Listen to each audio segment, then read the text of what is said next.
شریعت، طریقت جی اور حقیقت، ان چیزوں کے متعلق سید اعلیٰ حضرت کی فکر کیا ہے؟ آپ فرماتے ہیں شریعت ظاہر دین، طریقت باطن دین، صحیح. اور حقیقت معرفت خداوندی ہے. اللہ اکبر، واہ واہ اب واہ واہ. اسے یوں سمجھیے کہ شریعت ظاہر دین، ظاہر دین سے مراد کیا ہے؟ نماز، روزہ، حج، زکوٰۃ، جو قرآن اور حدیث میں احکامات آئے ان احکامات پر عمل کرنا یہ شریعت ہے. بالکل ٹھیک ہے. اس کے بعد طریقت باطن دین ہے، یعنی آپ مراقبہ کرتے ہیں، آپ ذکر کرتے ہیں، آپ سیر اللہ کرتے ہیں، سیر من اللہ کرتے ہیں، سیر فی اللہ کرتے ہیں.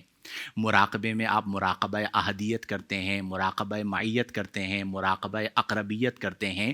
یہ تمام چونکہ کیفیات ہیں تو اس کا تعلق باطن دین کے ساتھ واہ ہے، واہ واہ. اور ان دونوں کا مقصود ہے معرفت خداوندی.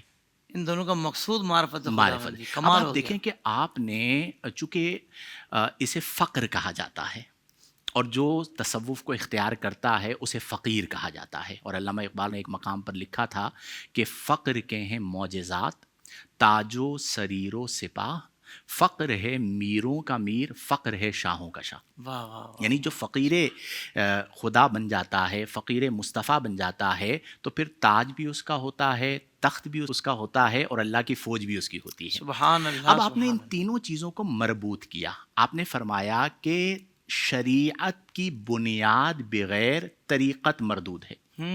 یعنی طریقت وہی مقبول ہوگی جس کی بنیاد میں شریعت ہو.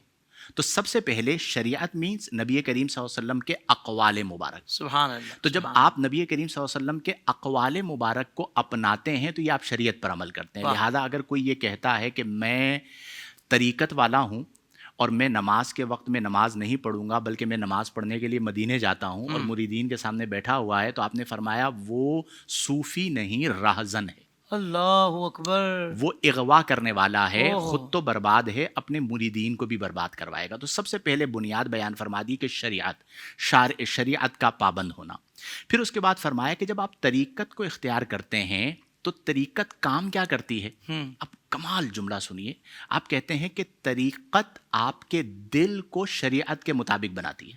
واہ جی واہ، واہ جی واہ. سبحان اللہ. طریقت آپ کے قلب کو شریعت کے مطابق بناتی ہے. جو یہ کام نہ کر رہی ہو تو پھر وہ کچھ اور ہو سکتی ہے، طریقت نہیں ہو سکتی. اس لیے آپ فرماتے ہیں کہ شریعت کے بغیر طریقت گمراہی ہے، اور طریقت کے بغیر شریعت خشک ہے. اللہ، چونکہ وہ کیفیت ہی نہیں ملی. کیفیت ہی نہیں ملی. اب میں اسے تھوڑا سا اپنے الفاظ میں یوں سمجھا دیتا ہوں کہ دیکھیں ہم دو طرح کے کام کرتے ہیں نا. ایک کام وہ ہوتا ہے جس میں تکلف ہوتا ہے، اور ایک کام وہ ہوتا ہے جس میں تکلف نہیں ہوتا. تو جو صوفیاء ہیں وہ تکلف سے بھاگتے ہیں. صحیح. کیوں؟ وہ کہتے ہیں تکلف میں تکلیف ہے. آپ کہیں پر دعوت میں جائیں اور تکلف ہو تو آپ کو کھانا کھانے میں بھی تکلیف ہوگی کہ سارے کھڑے ہوئے دیکھ رہے ہیں. تو صوفیاء عبادات میں بھی تکلف کے قائل نہیں ہیں. وہ کہتے ہیں جو عبادات کی جائیں وہ بھی بغیر تکلف کے کی جائیں کہ اس میں تکلیف نہیں ہونی چاہیے. تو جب آپ شریعت سے طریقت میں آئے تو آپ کا دل شریعت سے ہم آہنگ ہو گیا. تو اب وہی عبادت جو آپ کر رہے ہیں اس کا لطف بڑھ جائے گا. واہ واہ. آپ کو مزہ مل رہا ہوگا. وہ جو حدیث مبارکہ ہے نا کہ ان تعبد اللہ کانک تراہ، گویا کہ تو اللہ کو دیکھ رہا ہے. یہ ہے مشاہدہ حق. صوفیاء کی اصطلاح میں لوگ کہتے ہیں یہ کہاں سے نکالا؟ کانک تراہ، یہ مشاہدہ ہے، دیکھنا.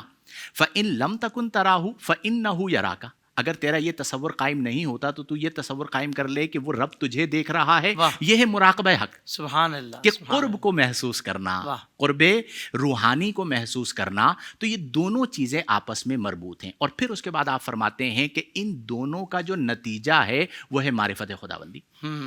کہ من عرف نفسہ فقد عرف ربہ. یہ حدیث اگرچہ نہیں ہے، قول مولا کائنات حضرت علی المرتضیٰ شیر خدا رضی اللہ عنہ ہے کہ جس نے اپنے نفس کو جانا اس نے اپنے رب کو پہچانا. یعنی نفس کی جو سازشیں ہیں، وہ جو بہکاتا ہے، اس سے جس نے معرفت پالی تو وہ اپنے رب کی معرفت کو پالے گا.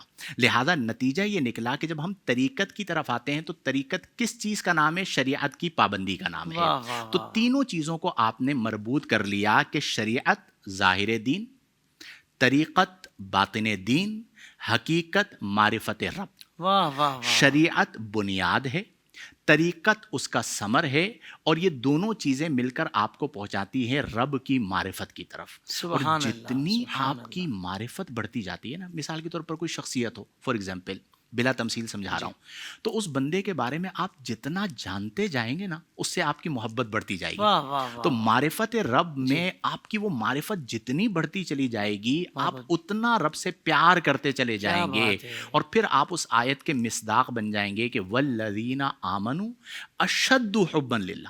وہ ہے عشق الہی کا درجہ کہ جو ایمان کامل والے ہیں، اشد حبن، وہ شدید محبت کرتے ہیں للہ، اپنے رب کے ساتھ.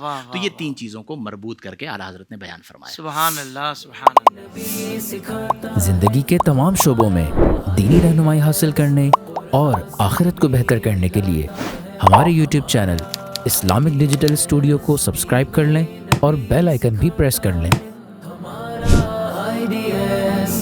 قرآن سے بھی ملاتا ہے ہمارا